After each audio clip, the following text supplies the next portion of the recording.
egg. We'll be season our steak golden brown. That and look how we have.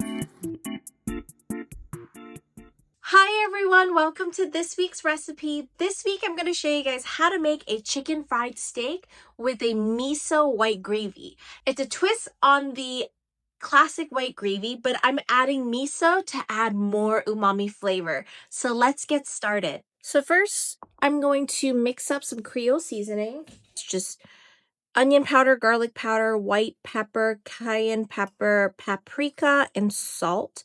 And so we're just going to mix this up, and this is what we're going to use to season everything. We're just going to put that to the side. We're going to get a steak.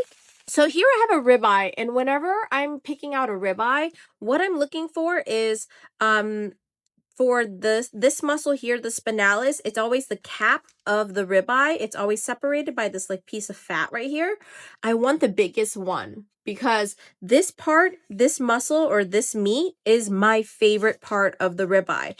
This side is a little bit more lean. This side is so flavorful. So whenever I'm picking ribeye, that's what I'm looking for. And you know, there's some fat around it and you can of course trim it. If it's a lot, then you can trim it. But if it's just a little bit, it's just going to make everything just a little more juicy and more flavorful. So I got a really thick steak today. And so I'm just going to go ahead and cut this in half. That's all they had at the store. So I want my steak to be like maybe a 1/2 inch thick. So I have my 2 steaks and you see how like the muscles they're separated. So we're just going to kind of stick them back together. We're going to season this and we're going to dredge it. So for our dredge, I have 1.5 cups of flour here. I have my Creole seasoning handy and I have 1 egg. We're just going to crack our egg right into a plate. I like to use like these shallow bowls, or pie pans would also work. So we're just going to beat this egg.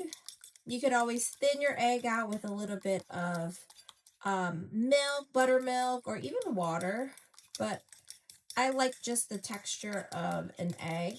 And you could do 1 to 2 eggs, but I think 1 will be plenty. We're just trying to get that steak kind of wet. And now we're going to take our Creole seasoning and we're going to put a tablespoon of that right into our flour mixture. And to this, we're going to add a teaspoon of baking powder.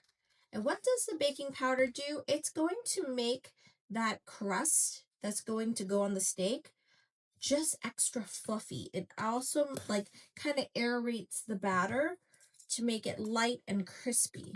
Gonna mix that in. We're gonna, you want to season every single layer. So I'm gonna put that to the side. So I have my flour, my egg. So we have our steaks here. As you can see, I like to always just keep my steaks on my paper, but we're going to aggressively season our steaks. So I want a nice dusting like that of seasoning on both sides of our steak. I have a little sheet tray so that my steaks can kind of rest there. So I have my very seasoned steak, goes right into my egg wash. Flip it, make sure it's all the way wet on all sides, even the skinny side, okay? Make sure you get it all in the crevices. And now we're going to throw it into the flour mixture. And now we're going to coat this with our flour. So what I usually do is I'll just cover it up like that. Make sure you get in all the stuff. Probably should use a bigger bowl. Shake it around. Make sure you have a nice floured crust. And then you can put it onto your rack.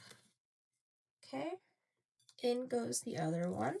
And we're gonna let that sit, but don't throw this away because we are going to use a little bit of this for our gravy.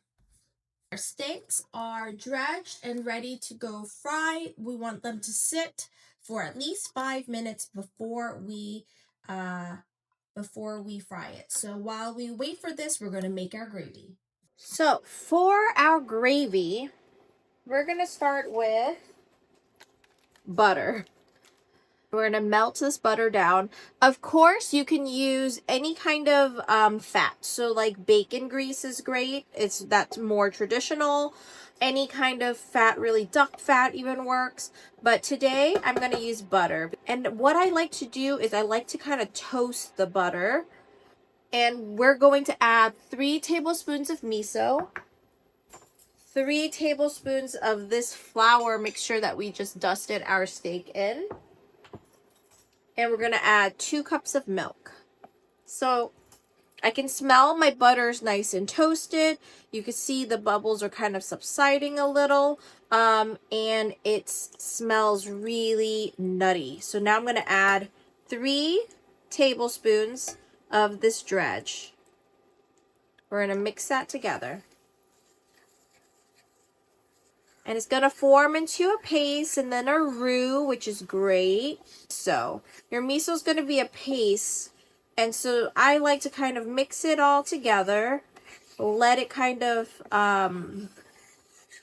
get toasty, get, incorporated with the roux, the flour, and the butter. So I have here, I'm using a silicone whisk because you don't really want to use metal on your cast iron.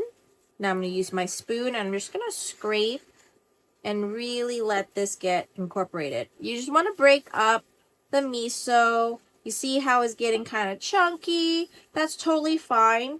Now all we're going to do is start to slowly add 2 cups of milk to this. You don't want to add it all at one time. You just want to add a little bit. Let that kind of thin out the miso. You can add like half a cup at first. See how it's thickening. You just want to make sure it's slowly loosening. Now I'm going to add the rest of my milk. And we're just going to let this cook. We're going to add, I'm doing coarse ground black pepper. And of course, it will thicken as it cools. So if you end up, making this a little bit far in advance, you can always add just a splash of milk, heat it up, and it will loosen up. I'm going to season this with the Creole seasoning because the Creole seasoning has garlic, the onion, paprika, a little heat, and I like heat. So we're going to add a teaspoon of this Creole seasoning because you have to remember there's not that much salt to each teaspoon. So it's going to make this kind of a pinker gravy sauce. Turn this off. So now our gravy's done. I'm going to keep this warm. And now we're going to fry our steaks. Okay, so I have a skillet here with some oil. You want it to get to about 350 to 375. I had flipped my steaks over, so these are my steaks, and now we're just going to fry them just until they're nice and golden brown. And whenever you're frying anything, you always want to make sure you're laying things away from you so it doesn't splatter onto you and burn you. And I have a paper towel lined plate just to have a landing pad for my steaks, but it's looking pretty good so far. It's been just about a minute. And I like to just kind of get like a nice even coat on both sides in the beginning, and then you can kind of rotate as you need. We're nice and golden brown. Let's lay that right on top, just like that. And look how crispy that looks. Let's look at that. Look how romantic that is in the shadow of the leaves. So, I'm going to drain off any extra oil because we don't really want to eat that. And now let's get plating. Here I have my steaks and I have my sauce. And now we're going to plate it up. I have my steak. Nice and crispy, a nice golden brown. You see how the crackle, the texture of the dredge is nice and wavy and crunchy. Your gravy can get thicken whenever it cools, so you could always just reheat it. You can add either a splash of milk or water into it just to loosen up, and you want to just make sure you heat it up again. And here we go. I'm just gonna pour that right over. Making a mess, but here we go. Look at that. And you can always have some extra on the side. I like smothering it, but you can, you know, let your guests decide if they want it smothered or to dip it. Here we have it. Now let's give it a taste. All right. I have my fork and knife ready for my steak. So let's get a bite. Get a little bit of gravy. A little chicken fried steak. Mmm.